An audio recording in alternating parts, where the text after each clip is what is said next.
വാനിലം വിളി വന്നു മടങ്ങി കാതിൽ തക്ബീറിൻ ധ്വനി തിങ്ങി നാദനി സ്തുതിയോതി വണങ്ങി പെരുന്നാളൊരുങ്ങി നോമ്പ് 30 എടുത്തു തനിച്ച് കൽബകത്ത് ഈമാനതുറച്ച് നൽകി ഫിത്ർ സകാത്ത് തികച്ച് പെരുന്നാളുദിച്ച്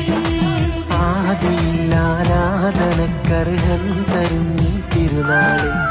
ആദിയോനെന്നാദരിക്കും സോദരർക്കു പെരുന്നാള് ആദിയിൽ ആരാധനക്കർഹൻ തരും ഈ തിരുനാള് ആദിയോനെന്നാദരിക്കും സോദരർക്കു പെരുന്നാള് വാനിലം വിളി വന്നു മടങ്ങി കാതിൽ തക്ബീറിൻ ധ്വനി തിങ്ങി നാദനിൽ സ്തുതിയോതി വണങ്ങി പെരുന്നാളൊരുങ്ങി